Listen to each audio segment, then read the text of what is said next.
안녕하세요. 저는 10월 들하면 치가 떨리는 30대 여자입니다. 요즘 인터넷상에서 시댁욕 많잖아요. 저도 하나 보태려고 이렇게 글을 쓰게 되었네요. 제가 시댁과 결정적으로 인연을 끊게 된 사건이 있어서 이렇게 사연을 올립니다. 지금 생각해도 억울하고 참 어이가 없어서 말이 안 나오네요. 그런데 지금 결과적으로 보면 잘 되었다고 생각하면서도 참 씁쓸한 건 어쩔 수 없나 봐요. 처음에는 시댁에 사랑받고 싶다고 생각한 적도 있었습니다. 제가 사랑하는 사람의 가족이니까요. 제 가족처럼 챙기면 알아주시겠지 그렇게 생각했거든요. 하지만 사람 마음이라는 게 그렇게 간단하지가 않나 봐요. 결국은 상처를 주며 이렇게 인연까지 끊게 된 것을 보면 말이죠. 저와 남편은 5년을 넘게 사귄 장기간 커플이었어요. 그래서 오래 만났기에 서로 집안 어른들도 그리고 서로의 집안 사정도 참 잘 알았죠. 오래 연애를 하다 보니 오히려 집안 어른들이 너희 결혼은 언제 할래? 하고 물을 정도였어요. 가끔 남자친구 집에 찾아가면 어머님이 저를 예뻐해 주셔서 저도 남자친구 부모님께 결혼 전부터 잘 챙겨드렸어요. 오죽하면 저희 엄마가 본인 생일보다 남자친구 엄마를 더 챙긴다는 말을 했을 정도였죠. 저희가 막 결혼 이야기가 나오고 있었을 때 현재 남편, 그러니까 당시 남자친구의 아버지가 돌아가시게 되었습니다. 그래서 저는 홀로 남은 남자친구 어머니를 더 잘 챙겨드려야겠다고 다짐했죠. 그래서 부르면 군소리 없이 찾아가서 굳은 일도 마다하지 않고 해야겠다고 생각하고 무조건 달려갔었죠. 남편은 집안에서 둘째 아들이었습니다. 위로 3살 차이 나는 형이 있었는데 어머니가 아주버님을 정말 많이 챙기셨어요. 보통 엄마들이 장남을 예뻐하니 저도 그런가 보다 하고 생각하고는 했었죠. 거기다 저희는 결혼하고 아주버님은 아직 미혼이니 그래서 더 챙기나 보다 했는데 남편 말로는 어릴 때부터 자기보다 형을 더 예뻐했다고 말을 하더군요. 당시에는 그런가 보다 하고 넘겼네요. 겉으로 보기에는 그렇게 차이가 나지도 않았고 혼자 있는 아들 챙기는 건 당연해 보였기 때문이죠. 그런데 아주버님이 결혼할 여자를 데려오면서 평화로웠던 분위기가 달라지기 시작했어요. 아주버님께서는 저희가 결혼한 지 3년 차에 여자분을 집으로 데려오셨어요. 그전까지 며느리는 저 혼자였기에 거의 제가 큰며느리 역할을 해왔어서 아주버님이 집에 여자분을 데려온다고 하셨을 때 가장 좋아한 게 바로 저였습니다. 그래서 그날은 오전부터 어머니와 함께 새 식구를 맞을 준비를 부지런히 하게 되었습니다. 어머니도 아들이 30대 후반이 되어서 여자를 데려온다고 하니 얼마나 공을 들이시는지 잔치상 부럽지 않게 상을 차리고 싶으셨는지 장거리를 한가득 부셨습니다. 저희는 갈비에 잡채에 전까지 붙여서 정말 한상 가득 음식을 해놓고 새 식구가 오길 기다렸죠. 그리고 아주버님이 형님의 손을 잡고 현관문으로 들어오는데 여자분이 온몸을 명품으로 휘감고 있는 겁니다. 눈에 띄는 명품도 있었지만 나중에 찾아보니 명품이었던 제품도 있었던 것 같아요. 제가 명품에 눈이 어두워도 이건 딱 명품이라고 하는 것도 몇 개씩이나 있었죠. 저는 그때 대충 아주버님이 부자를 만나고 있다는 건 듣긴 했지만 머리끝부터 발끝까지 귀티가 좔좔 흐르는 형님을 보고 놀라긴 했습니다. 보통 부자가 아니라고 생각하게 되었거든요. 어머님도 처음 보는 큰며느리감이 반가우신지 손을 맞잡으시고 환하게 웃으시는데 저도 좋았습니다. 딱 그때까지는 그랬어요. 새 식구가 들어온다는데 나쁠 리가 없잖아요. 식사하다 보니 모자란 음식이 있으면 저는 부지런히 상으로 음식을 퍼나르느라 정신이 없었어요. 어머님이 갈비가 모자란다고 하자 저는 일어나서 갈비를 퍼오는데 거실 상에서 화기애애한 웃음소리가 퍼지고 있었죠. 자세히 들어보니 형님께선 혼전 임신을 했다는 소리였습니다. 저는 순간 3년 넘게 임신을 하지 못하고 있었기에 저도 모르게 어깨가 움츠러들더라고요. 그래도 어쩌겠어요. 집안의 축복인 건 맞죠. 하지만 저를 속상하게 했던 건 형님의 임신 소식이 아니었습니다. 바로 너무도 바뀌어버린 어머님의 행동이셨죠. 제가 갈비를 상위에 내려놓자 어머님이 형님의 손을 꽉 붙잡고 말씀을 하셨어요. 어머, 요즘은 아이를 다 혼수로 가져온다더니 참말이네. 정말 예쁘기도 해라. 우리에게 오자마자 장송까지 만들어 오고. 고생했다. 여기 갈비 먹어라. 잘 먹어야 아기가 잘 자라지. 그때 저희 남편이 제 눈치가 보이는지 갈비 한 조각을 제 밥그릇에 올려놓았어요. 아이를 가지기 위해 그동안 노력해왔는데 아직 가지지 못하고 형이 먼저 가졌다고 하니 제가 신경이 쓰였나 봐요. 갈비는 우리 자기도 좋아하니까 많이 먹어. 요리 만들고 준비하느라 고생했어, 자기야. 그래도 그 한마디가 얼마나 고맙던지 저는 남편을 향해 미소를 지었습니다. 그런데 어머님이 저를 슬쩍 보시더니 네가 한 게 뭐 있다고? 그러시면서 갈비를 형님 앞으로 밀어놓으셨어요. 순간 남편은 무안해져서 저를 보며 멋쩍은 미소를 지었습니다. 그때는 어머님이 학수고대하던 아주버님이 결혼할 사람을 데려왔는데 기다렸던 아이까지 가졌다는 말에 너무 좋아서 그러시나 보다 했었습니다. 저는 다시 잡채를 가지러 부엌으로 가는데 뒤에서 어머니의 커다란 목소리가 들려왔어요.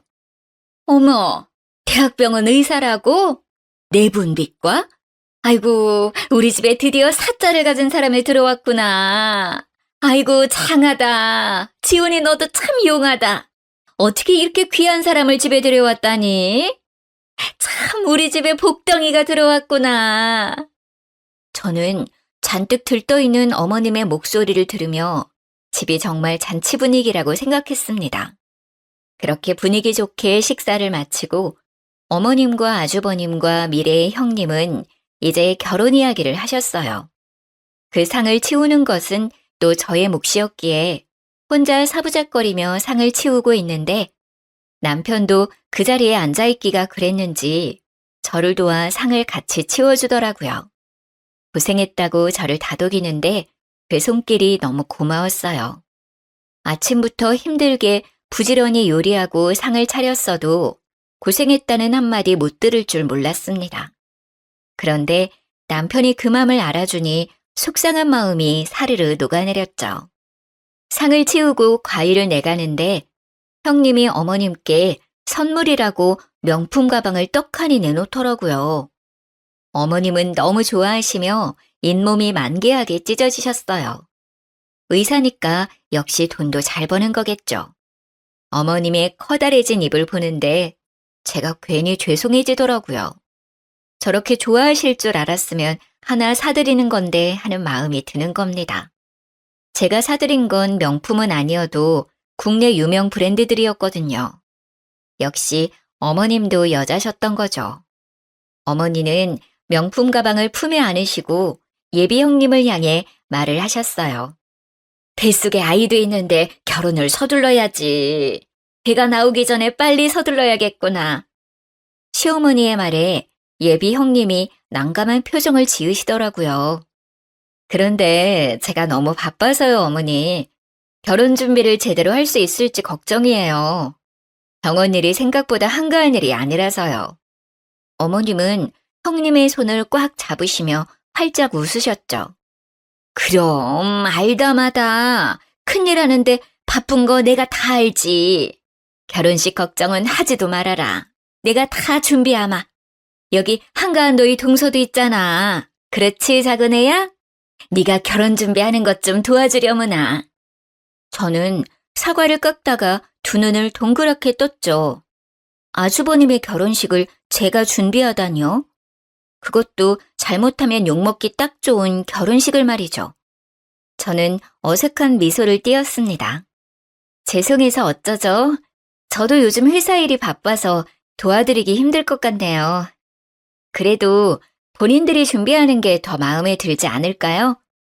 어머님은 제 말이 마음에 안 드셨는지 저를 흘겨보셨어요. 무슨 직장이 시간 조정 하나 마음대로 못한다니? 그래서 다른 일은 할 수 있겠어? 서로 어려울 때 돕고 해야 형제 우애가 좋아지고 그러는 건데. 아니에요, 어머니. 제가 바빠도 시간 내서 해볼게요. 동서 곤란하게 해서 미안해. 아니다, 내가 준비하마. 바쁜 네가 시간을 어떻게 빼려고 해. 뱃속에 애도 있는데 그럴 필요 없어. 저는 잠시 그 자리에 있는데도 벌써 숨이 막혀왔습니다. 어머니와 형님만이 다른 세상에 있는 것 같이 느껴졌는데 저는 딱 그 자리에 그냥 옆에 세워진 병풍 같은 존재 같았어요. 아직 결혼 전부터 이렇게 살얼음판인데 결혼하면 또 얼마나 달라지려나 하는 불안이 엄습해왔습니다. 왜 그런 느낌은 딱딱 잘도 들어맞는 것인지 모르겠어요. 형님은 결혼 전부터 보통이 아니셨습니다. 그렇게 형님의 결혼은 어머님 주도 아래 수월하게 이루어지게 되었어요. 두 분 결혼식이 한 달 앞으로 다가왔을 때 우리는 다시 시댁에 모이게 되었습니다. 그런데 형님과 아주버님이 생각지도 못한 말을 입 밖으로 꺼내시는 겁니다. 어머니, 이미 재산이 분할이 끝났다고 하던데 정말이에요? 아버님이 동등하게 나눠주셨다고 하는데 그게 너무 불공평한 것 같아서 말이죠. 제사도 저희가 다 지내고 어머님도 저희가 모시는 건데 왜 동등하게 나누었는지 이해가 되지 않네요. 이건 장남이 더 가져야 하는 문제 아닌가요? 저는 형님의 말을 듣고 어이가 없어서 입이 떡 벌어졌어요. 저희가 결혼 전에 아버님은 이미 아주버님과 남편에게 재산을 동등하게 나누어 주셨습니다. 시댁은 재력가까지는 아니지만 상당한 부동산 재산이 있었고 당시 저도 예비 며느리 자격으로서 그 자리에 있었고요.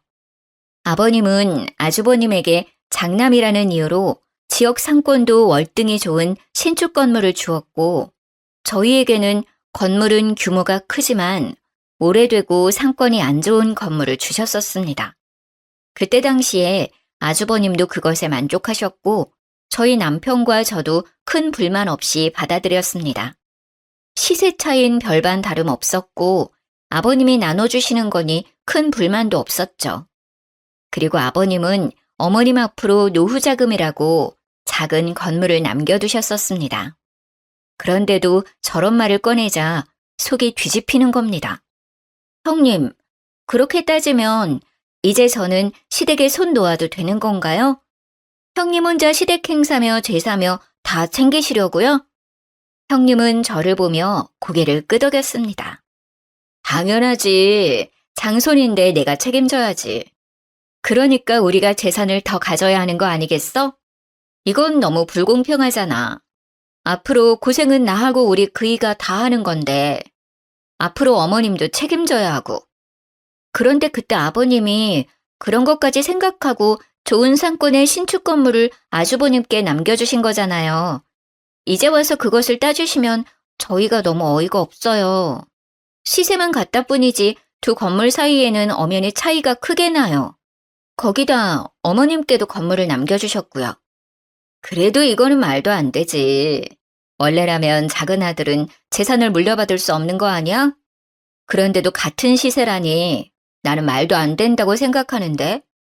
어머니도 그렇게 생각하지 않으세요? 아이고, 작은애 시끄럽다. 너희 형님 말 어디가 틀린 게 있다니? 너보다 더 배우고 똑똑한 사람이 이렇게 말하는데 그렇게 하는 게 옳으면 그렇게 해야지. 저는 시어머니까지 형님의 편을 들고 나서자 머리까지 피가 끓어올랐어요. 여기서 선을 딱 긋지 않으면 저희가 질질 끌려갈 것 같다는 생각을 하게 되었습니다. 죄송합니다. 지금 이야기는 못 들은 거로 하겠습니다. 싸움도 되지 않을 일 가지고 이게 뭔가요? 이미 아버님이 저희한테 주신 거고 저희는 다시 아주버님께 드릴 마음 같은 건 없습니다. 죄송합니다. 제 말에 갑자기 아주버님이 버럭대고 저를 향해 소리를 지르시는 겁니다. 아니, 재수씨, 어떻게 그렇게 말을 합니까? 윗사람이 말을 하면 듣는 척이라도 해야 하는 거 아닙니까? 이 사람이 앞날을 생각해서 이렇게 말하는 건데 어떻게 그렇게 딱 말을 자릅니까? 재수 씨가 시집와서 한 게 뭐 있나요? 그렇게 재산에 욕심이 나나요? 저는 재수 씨가 이렇게 속물인지 몰랐네요. 저는 순간 그 말에 어이가 없었습니다. 누가 지금 재산에 더 눈이 멀었는지 모르는 것 같았어요. 지금 재산 이야기 하시는 두 분은 아직 결혼도 안 하신 거 아니에요? 결혼 생활 한참 하시고 힘들어서 이런 이야기 하는 거면 이해라도 하려고 노력이라도 해보겠는데 이건 경우가 아니죠. 너는 윗사람한테 무슨 말을 그렇게 하는 거니? 어디서 배워먹은 버르장머리가 그래. 윗사람들이 아니다 하면 고분고분 말을 들을 연구를 해야지 어디서 따박따박 말대답을 하는 거야. 두 분이 한꺼번에 저를 향해 그렇게 말하니 속이 정말 뒤집힐 것 같았습니다. 어머니, 정말 말 한 번 잘하셨네요. 제가 장남이니까 더 갖는 게 옳죠. 재수씨, 아버지가 주신 건물 주세요 그럼. 이렇게 긴 이야기 할 필요도 없고 서로 얼굴 붉힐 일도 없을 것 같네요.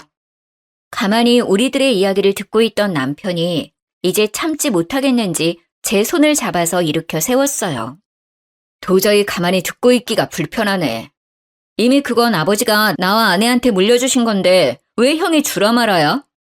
재산에 눈먼 사람이 누군데 내 아내한테 그런 말을 하는 거야? 이미 끝난 이야기니까 더 이상 할 얘기도 아닌 것 같네. 우리는 그만 집에 가야 할 것 같아. 가자, 자기야. 그렇게 저희는 집으로 돌아왔습니다. 돌아오는데도 정말 두 눈이 시뻘개진 두 사람의 얼굴이 눈앞에 어른거리는 겁니다. 어디서부터 잘못된 것인지 길게 한숨이 쏟아져 나왔어요. 하지만 그때는 그게 시작에 불과했다는 걸 우리 모두 알지 못했습니다. 두 사람은 무사히 결혼식을 올렸고 일주일간 신혼여행을 떠났습니다. 그리고 그렇게 복잡한 타이밍에 저는 그토록 기다리던 임신을 하게 되었어요. 남편은 저의 임신에 너무 기뻐하면서 형님 내외가 신혼여행에서 돌아오면 말하자고 너무 좋아하는 겁니다. 저도 드디어 아이의 엄마가 됐다는 뿌듯함과 함께 시댁을 찾았습니다. 모두가 둘러앉자 남편은 활짝 웃으며 제가 임신했다고 공개를 했어요. 모두 놀라지 마세요. 우리 집에 또 경사가 있어요. 제 아내가 드디어 임신하게 되었어요. 자기야, 그동안 고생했어. 정말 잘했어. 남편의 말이 끝이 나자 형님이 갑자기 대성통곡을 하기 시작하는 겁니다. 통곡은 점점 심해지더니 자지러질 정도로 눈물을 펑펑 흘리는데 저와 남편은 꿀먹은 벙어리가 되고 말았습니다. 어머님과 아주버님은 형님을 달래는데 저희는 무슨 상황인지 모르니 가만히 상황을 지켜볼 뿐이었죠.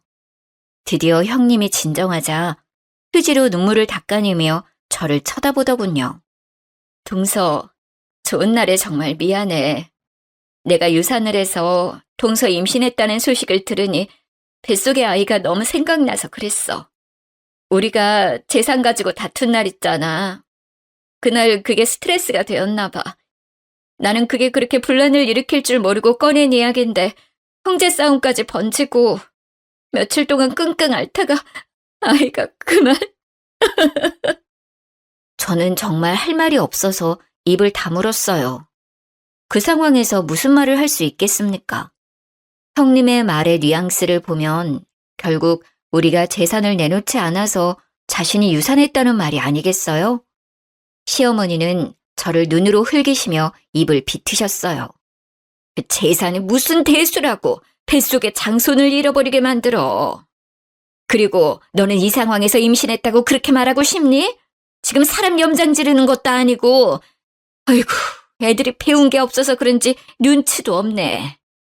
어머니의 말을 듣다 못한 남편이 벌떡 자리에서 일어나서 소리를 질렀습니다.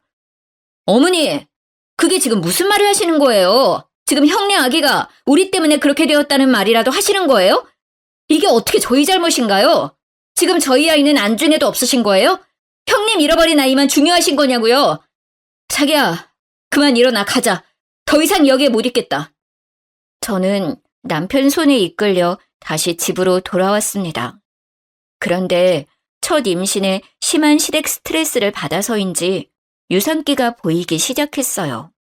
아래에 피가 살짝 비치고 아랫배가 자꾸 뭉치고 아파지는 게 큰 병원에 가서 검진을 받아보려 했지만 대학병원 같이 큰 병원은 계기가 너무 많이 걸려 있어 엄두를 못 내겠는 겁니다. 그래서 남편이 형수네 병원에 가서 검진을 받는 건 어떠냐고 물어보더군요. 어머님도 형님이 예약해서 허리 진료를 받았다는 겁니다. 거기는 형수백으로 검진을 앞당길 수 있는 거 아니냐고 말이죠. 저는 솔직히 형님에게 부탁하는 게 마땅치 않았지만 아이가 우선이니 전화를 걸어서 물어보기로 했습니다. 그런데 전화를 걸자마자 형님이 타박을 하시더라고요. 동서, 왜 전화했어? 바쁜 일 아니면 빨리 끊어. 혹시 이제는 우리한테 건물 넘길 결심이라도 선 거야? 그런 거 아니면 빨리 끊어. 나 바빠. 다시 머리에 혈압이 오르기 시작했습니다. 형님의 말을 듣자마자 내가 왜 이 여자에게 전화를 한 것인지 후회가 되기 시작했죠. 아니요, 그건 아니고요. 형님네 병원 산부인과 예약하러 가는데 혹시 빨리 앞당길 수 있는지 알아보려고 전화를 드렸어요. 곧 도착하니까 자세한 이야기는 일단 만나서 이야기 드릴게요. 갑자기 형님의 말투가 상냥해지기 시작했습니다. 어머, 그랬구나. 그런 일이면 말을 하지 그랬어. 내가 금방 알아봐 줄 수 있지. 잠시만 끊어봐. 내가 자리 있나 봐주고 다시 전화 걸어줄게. 그렇게 말하며 전화를 끊더니 10분 뒤에 다시 형님에게 전화가 왔습니다. 어머 동서, 내가 웬만하면 우리 병원으로 예약하려고 했는데 자리가 도저히 안 나온대. 대신해서 잘 보는 병원으로 예약해뒀거든? 거기로 가볼래? 그리고 건물은 출산 후에 이야기하자. 일단 뱃속 아기의 안정이 먼저잖아. 걱정하지 말고. 저는 형님이 예약해둔 다른 병원으로 내원하게 되었고 거기서 스트레스를 많이 받아서 유산기가 있다고 하면서 유산 방지 주사를 맞춰주었습니다. 그렇게 돌아왔지만 저는 이미 마음이 상해서인지 시댁 모임에 갈 때마다 스트레스가 쌓이더라고요. 그래도 어쩌겠습니까? 그 당시에는 이제까지 그렇게 해왔으니 부르면 당연히 가야 하는 거라고 생각을 하고 있었어요. 그게 효이고 그렇게 배워왔으니까요. 그런데 그곳에 가서 결국 저는 시댁에 학을 떼어버리는 일이 생기고 말았습니다. 그날도 시댁으로 가는데 가는 중에도 가슴 끈 명치가 답답하더라고요. 저는 이제 막 임신 6개월에 들어서는 중이었기에 어느 정도 유산에 대한 위험은 내려놓고 있었습니다. 그렇게 상에 둘러앉아 밥을 먹고 있는데 형님이 이번에는 주식 이야기를 하기 시작하셨어요. 어머니, 제가 말한 주식 사셨어요? 어때요? 돈 좀 만지셨어요? 많이 올랐죠? 형님은 이미 어머니에게 주식 투자를 권유해서 주식 투자를 했나 보더라고요. 어머님은 형님 말대로 주식이 올랐는지 입을 활짝 옆으로 찢으며 웃으시더라고요. 그러게 생각지도 않게 많이 올랐어. 너는 어떻게 이런 걸 잘 알고 있니? 정말 내 주위의 여편네들은 나를 그렇게 부러워한다. 며느리 하나 잘 뒀다고 말이야. 잘 됐네요, 어머니. 이번에 정말 확실히 오르는 화끈한 주식 있는데 한두 푼으로 투자해야 하는 게 아니라 한 번에 끌어모아서 투자해야 확실히 오르는 거거든요. 투자해보실래요? 주위에 어르신들 있으면 같이 투자하세요. 어머, 그게 정말이냐? 안 그래도 그 여편네들이 내가 주식으로 돈재미 좀 봤다니까 자신들도 투자하고 싶다고 야단이더라. 내가 알아보마. 형님은 어머니의 말에 활짝 웃더니 저희를 보며 말을 이었어요. 동서도 투자하는 게 어떻겠어? 이번에도 정말 확실한 주식이거든. 이렇게 확실한 게 나오기도 쉽지 않은데 내가 아는 애널리스트 말이라서 찐이거든. 차 떠나기 전에 올라타야지. 저는 그 주식 투자가 왠지 끌리지가 않았습니다. 주식이 오른다고 단언하면서 확신을 하는 게 못 믿어왔죠.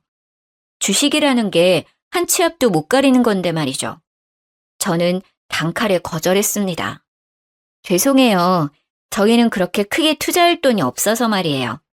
저희는 빼고 하세요. 아우, 정말 아까워서 그래. 그 애널리스트 말로는 3배는 기본이고 최대 5배 이상은 뛴다고 하던데 이때 아니면 못 산다니까?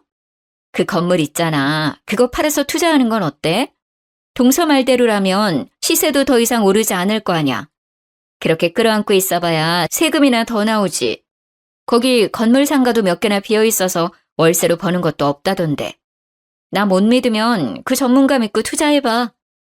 형님은 꼭 저희 건물을 미리 알아보신 것처럼 말을 하시더라고요. 저는 오랫동안 아파트 건설업체를 다니고 있었습니다. 어깨너머로 어떤 특징적인 지역이 아파트 개발이 잘 되는지 어렴풋이 알고 있었죠. 처음에는 잘 몰랐지만 아버님이 물려주신 건물을 보고 나서야 이곳이 잘하면 재개발이 들어갈지도 모르겠다는 생각을 하게 되었습니다. 문제는 그게 언제가 될지 그리고 재개발 허가가 날지 모르는 상태이지만 저는 그 당시에 이 지역은 언젠가 재개발이 된다고 생각을 하고 있었어요. 그래서 형님에게 건물을 팔지 않겠다고 말을 했죠. 아니요, 괜찮아요. 아무래도 거기가 곧 재개발이 들어갈 것 같아서 그래요. 그래서 손해라도 당분간 건물 가지고 있자고 남편하고 말을 해두었어요. 제 말을 듣더니 갑자기 형님의 두 눈이 커다래지더군요.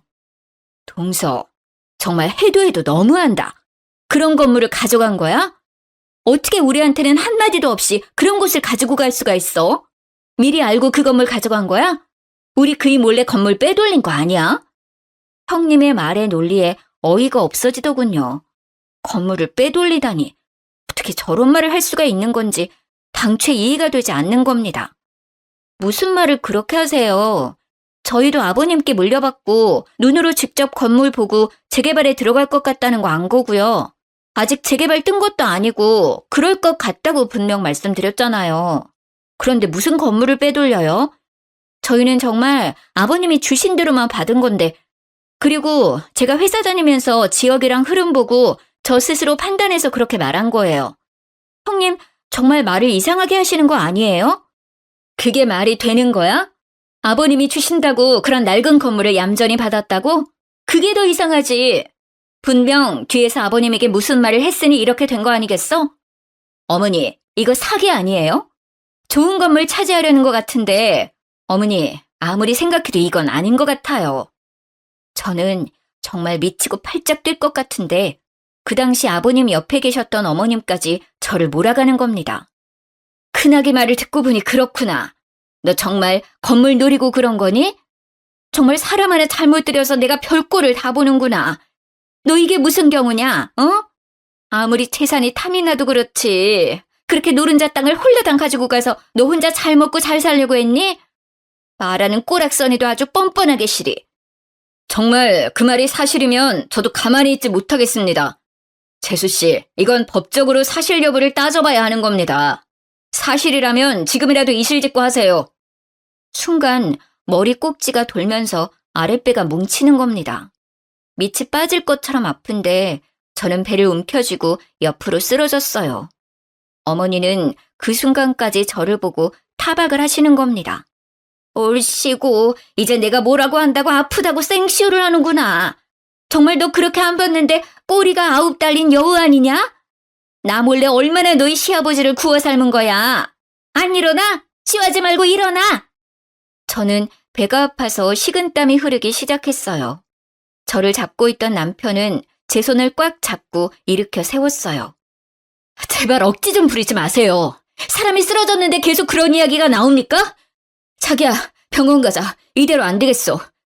저는 남편과 함께 급히 병원으로 향했습니다. 저를 본 의사는 하마터면 조산할 뻔했다고 도대체 갑자기 왜 이렇게 되었냐고 물어보는 겁니다. 저는 스트레스를 많이 받았다고 하니 자궁 경부 길이가 아주 짧아졌다고 했습니다. 결국 자궁 경부를 묶고도 위험하다고 남은 임신 기간은 병원 침대에 누워 있어야 한다는 겁니다. 서 있으면 밑이 빠질 것 같은 느낌에 배에 수축이 왔거든요. 병원 침대에 누워 있는데 괜히 서러워지는 겁니다. 보통 다둥이 가진 산모나 이렇게 한다는데 세상 원망이 다 남편한테 쏠렸습니다. 저는 아무 죄 없는 남편을 보고 윽박을 질렀습니다. 나 다시는 시댁 안 가. 이게 뭐야 진짜. 어렵게 아이 가졌는데 축하는 못할 망정 하마터면 우리 아이 잃을 뻔했잖아. 나한테 다시는 시댁 가자고 말하지 마. 다시 또 나랑 시댁에 가자고 하면 나 당신이랑 이혼할 거야. 알겠어? 눈물이 나오는데 남편이 제 손을 꽉 잡더라고요. 알겠어. 안 가도 돼. 그동안 고생했어. 우리 집 일은 이제 내가 알아서 할게. 당신은 우리 아이 걱정만 하면 돼. 다시는 당신 속 썩이는 일 없이 할 거야. 내가 미안해. 당신 고생시켜서. 그 말을 듣는데 다시 눈물이 왈칵 쏟아졌습니다. 그동안 참아왔던 서러움이 한꺼번에 터져나왔습니다. 예쁨 받고 싶고 사랑받고 싶어서 열심히 노력한다고 한 것 같은데 어디서부터 잘못되었는지 모르겠네요. 저는 그렇게 완전히 시댁과 단절을 하고 4개월을 침대에서 더 버텨 무사히 제 품에 딸을 안았습니다. 작은 얼굴에 오밀조밀 예쁜 얼굴을 보니 그제야 좀 숨통이 트이는 것 같았어요. 그렇게 아이를 키우느라 몇 달을 정신없이 보내긴 했어도 아무 걱정 없이 우리 세 식구만 챙기면 되니 스트레스로 인한 두통도 명치에 답답한 것도 사라졌죠. 남편이 오기를 기다리며 저녁을 준비하고 같이 식사를 하는데 남편이 시댁 이야기를 꺼내더라고요. 나 밥 먹고 잠시 본가에 다녀올게. 집에 무슨 일이 있는지 오늘 어머니에게 전화가 왔더라고. 울면서 전화를 하셨는데 갑자기 형수랑 연락이 안 된다고 하시더라고. 형도 갑자기 형수가 사라져서 이리저리 찾아보고 있는데 하루아침에 사라져버려서 둘 다 많이 놀랐나 봐. 저는 아이에게 이유식을 먹이다가 남편을 쳐다보았어요. 형님이 갑자기 사라졌다니 말이 나오지 않았어요.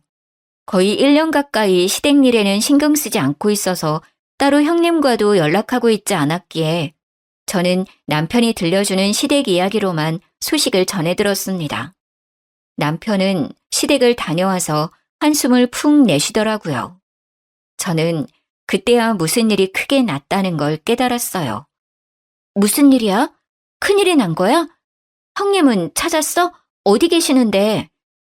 일단 신고는 해놨는데 그게 좀 이상해. 형이 형수가 사라지고 일하는 대학병원에 가서 형수를 찾으니까 없는 사람이라고 했다는 거야. 그런 사람은 자신의 병원에 근무하지 않는 의사라고 하더라고.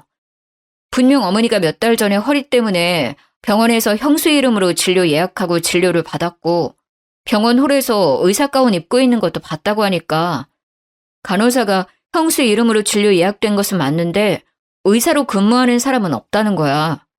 간호사까지 통틀어서 직원 명단을 봐도 형수 이름은 없대. 어머님은 그 말 듣고 지금 쓰러져서 병원에 계셔. 남편의 말에 저는 당황했습니다. 분명 우리는 형님이 그 대학병원 의사라는 것에 아무 의심이 없었습니다. 어머님이나 아주버님이 병원 홀에서 의사 가운을 입고 있는 형님을 만났다고 했으니까요. 그런데 막상 병원에서 형님은 그 병원 의사가 아니라고 하는 겁니다. 하지만 남편의 말은 거기서 끝이 아니었습니다. 그래서 경찰서에 가서 실종 신고를 하면서 정황을 이야기했더니 경찰의 말로는 사기꾼한테 당한 것 같다고 하더라고. 일부러 처음부터 형의 재산과 우리 집 재산을 노리고 들어온 전문 사기꾼 같다고. 그럼 형님, 아니지, 그 사기꾼을 다시 찾을 수 없다는 거야? 그런데 그때 어머님이 홀레당 주식 투자한다고 하시지 않았어? 그건 어떻게 된 거야? 그것도 가지고 도망간 거야? 지금 그게 가장 큰 문제야. 나도 그게 걱정되어서 물어봤더니 이미 어머니하고 형하고 건물까지 다 팔아서 그 주식에 투자했대. 경찰 말로는 그런 주식 자체가 없다는 거야. 아마 현금으로 돌려서 빼돌리기 위한 거짓말이라고 하는데 형수의 신원도 가짜고. 지금 조회 중이긴 한데 보통 이런 경우는 이미 해외로 도주했을 거라고 말하더라고. 신원이 가짜라니 무슨 말이야? 혼인신고 했을 거 아니야? 그게 형수가 일이 너무 바쁘다고 혼인신고를 미루자고 해서 혼인신고를 아직도 하지 않았다더라. 그래서 신원 추적이 늦어지고 있어. 정말 어머님은 믿는 도끼에 크게 발등을 찍히고 마셨던 거죠. 온 식구들을 속이고 시댁과 아주버님의 재산을 몽땅 갖고 튄 그 사기꾼은 몇 달 수사 끝에 필리핀으로 도주를 했다는 것을 경찰에서 밝혀냈다고 하더군요. 어머니는 쓰러진 뒤로 중풍이 오셔서 말도 어눌해지고 한쪽 몸이 마비가 오셨다고 해요. 문제는 어머님이 또 없는 돈까지 끌어다가 사기꾼에게 투자해버려서 빚도 상당하다는 겁니다. 하루에 몇 번씩 병원으로 빚쟁이들이 들락거린다고 하더라고요. 그래도 그 지역에서는 잘 산다는 소리를 듣고 살았던 시댁이 한순간에 빚더미에 앉게 되었습니다. 어머님은 어쩔 수 없이 사시던 집을 팔아 그 빚을 다 갚고 작고 낡은 주택을 월세로 얻었다고 해요. 저는 더는 시댁으로부터 스트레스를 받고 싶지 않았어요. 저는 그동안 할 만큼 했다고 생각합니다. 그리고 이건 어머니가 자초한 것으로 생각하기도 했고요. 건지르르한 겉모습과 의사라는 말만 믿고 모든 것을 믿어버리신 거니까요. 당신이 서운하게 생각할지도 모르지만 나는 어머니 일에 더 이상 신경 쓰고 싶지 않아. 어머니에게 갈 생각도 없고. 그러니까 나보고 어머니에게 얼굴 비추라는 말 하지 않았으면 좋겠어. 남편도 그동안 어머님이 저에게 한 행동을 고스란히 봐와서 그런지 별말이 없었습니다. 그래, 알겠어. 내가 알아서 할 테니까 당신은 어머니 일에 신경 쓰지 마. 그리고 남편은 어머니에 대해 저에게 말하는 법이 없었어요. 그렇게 몇 년이 흘렀는데 저의 예상대로 저희의 건물은 재개발이 진행되었습니다. 저희는 보상금으로 큰 돈을 벌었죠. 그 말을 저희 어머님이 어떻게 들었는지 저에게 수십 통 전화를 해서는 생떼를 부리기 시작하는 겁니다. 작은 애 너는 어쩌면 이럴 수가 있는 거니? 아무리 시어머니가 잘못했다고 해도 이렇게 몇 년 동안 얼굴 한번 안 비추고. 너는 그러는 거 아니다. 내가 뭘 그렇게 잘못했니? 그때는 어쩔 수 없어서 그런 거 너도 알잖아. 시어머니는 몇 년 만에 저한테 전화하셔서 그때 내가 너에게 너무 심하게 해서 미안하다 그 한마디를 안 하시는 겁니다. 그때 제가 무슨 일을 겪었는지 어머니도 다 아시면서 말이죠. 저는 그 일로 뱃속에 아이를 잃을 뻔했는데 해도 너무한다고 생각을 했습니다. 남아있는 정도 없는데 더욱 어머니에게 정남이가 떨어져 버렸죠. 어머니, 정말 너무하시는 거 아니에요? 그때 어머니께서 저한테 어떻게 하셨는지 벌써 잊으신 것 같네요. 그때 제가 얼마나 속상했는지 알기나 하세요? 그 사기꾼 형님한테 홀라당 넘어가셔서 제 뱃속에 있던 손녀까지 위험에 빠뜨릴 뻔한 거 벌써 잊으셔서 저한테 이러시는 거예요? 지금도 가끔 생각하면 명치 끝이 뜨겁고 답답해져요. 그런데 전화해서 그때는 어쩔 수 없었다니요? 어머니는 다 알고 계셨잖아요. 그게 차별이고 폭력이란 거 알면서도 형님이 사주는 명품 가방에 넋이 나가신 거죠. 형님의 배경에 눈이 멀었던 거고요. 다시는 저랑 제 딸 얼굴 보려고 하지 마세요. 너는 어쩜 애가 하나도 안 변하니? 사람이 다 실수하면서 사는 거지. 가족끼리 그렇게 일일이 따져가면서 살면 안 된다는 거 안 배웠냐? 너희 건물 재개발 들어갔다는 거 다 안다. 보상금도 넉넉하게 받았다며. 그거 내놔라. 내 남편이 피땀 흘려서 벌어놓은 재산이잖니. 어떻게 그렇게 큰 돈을 벌어놓고 이렇게까지 매정하게 구는지 나는 알다가도 모르겠구나. 내 남편이 준 거니 나도 받을 권리 충분히 있다고 생각한다. 저는 어머니 말에 기가 막혀왔어요. 돌아가신 아버님이 피땀 흘려 일구어 놓은 재산을 홀라당 말아먹은 건 어머니면서 저희 건물 보상금을 내놓으라는 겁니다. 어머니, 저는 어머니가 아버님 재산을 그렇게까지 귀하게 생각하실 줄 몰랐네요. 저는 그렇게 귀했다면 그 사기꾼한테 건물 팔아서 돈 넘길 때 좀 더 자세히 알아봤을 거예요. 어떻게 한 사람 말만 믿고 그 많은 재산을 넘겨주었는지 저는 아직도 이해가 안 돼요. 그리고 이건 저희가 그때 현명하게 판단해서 지켜낸 거 아닌가요? 어머님이 저에게 그 사기꾼에게 건물 안 넘긴다고 그렇게 구박하던 거 하나도 빼놓지 않고 기억하고 있어요. 그래서 저희가 그나마 거짓골 면하고 사는 거고요. 그러니까 다시 이런 전화하지 않으셨으면 좋겠네요. 이제 전화하셔도 이런 이야기 하시면 전화 끊을 거예요. 저는 어머님의 말을 단칼에 거절했습니다. 그렇지 않으면 어머님 성격에 다시 돈을 달라고 전화를 하실 거니까요. 아주버님은 저에게 미안한지 몇 년이 지나도 얼굴 한번 안 비추고 남편만 연락을 주고받더군요. 남편 말로는 지금은 그 여자를 찾아서 외국에 나가 있다고 하네요. 간간히 서로 연락은 주고받고 있지만 그 여자가 얼마나 꼭꼭 숨어버렸는지 몇 년을 찾아도 머리카락도 안 보인다고 말을 하더군요. 저는 그래도 혹시나 해서 남편을 흘겨보았어요. 혹시 어머님이나 아주버님께 돈이나 이런 거 주고 하는 거 아니지? 그러지 마. 그러면 나 정말 화낼 거야. 남편은 저를 보며 팔짝 뛰더라고요. 내가 미쳤어? 돈을 왜 줘? 형은 나한테 그런 말 미안해서라도 꺼내지도 않아. 자기한테 미안하다고 전해주라는 말만 계속하더라. 자기도 그렇게 속을 줄 몰랐다고. 어머님은 나한테 돈 달라고 전화는 하지만 나는 안 된다고 했어. 병원비는 내드리고 있지만 다른 돈은 안 드린다고 확실히 선 그었어. 나도 말이야, 어머니에게 서운한 게 한두 개가 아니야. 어릴 때부터 어머니는 유독 형만 예뻐했으니까. 당신도 이미 질릴 만큼 봤잖아. 저도 남편이 어머님의 병원비를 내고 있다는 것을 알고 있었습니다. 결혼 전부터 어머님이 아주버님을 알뜰히 챙기는 것을 봐오긴 했지만 어린 시절부터 그런 모습을 봐온 남편도 결혼 후까지 그러니 이제 진절머리가 난 듯 했습니다. 알겠어. 병원비는 내드려야지. 그 정도는 나도 괜찮다고 생각은 해. 하지만 그 이상은 안 도와드리는 게 옳다고 생각해. 그리고 나는 다시 시댁일에는 손대고 싶지 않아. 그건 당신이 이해해줬으면 좋겠어. 남편은 알겠다고 자신의 집일에 신경 쓰지 않아도 된다고 했습니다. 어머님과 완전히 연을 끊고 지낼 수는 없겠지만 그래도 우리 부부는 시댁에 경제적인 도움은 주지 않겠다고 어머님께 확실히 선을 그었습니다. 어머님도 이제는 저희에게 돈을 받아낼 수 있다는 생각은 버리셨는지 저에게는 전화도 더 이상 오지 않고 있네요. 가끔 밖에 나가서 폐지를 주우셔서 생활비에 보태 쓴다고 남편이 말을 해주더군요. 일평생을 곱게 사셨던 분이셨는데 집에 사람 하나 잘못 들여서 고초를 겪게 되신 거죠. 저의 사연은 여기까지입니다. 저는 토끼 같은 딸과 남편과 함께 잘 지내고 있어요. 명절에는 시댁에는 가지 않으니 저희 세 식구는 여행을 다니고 있습니다.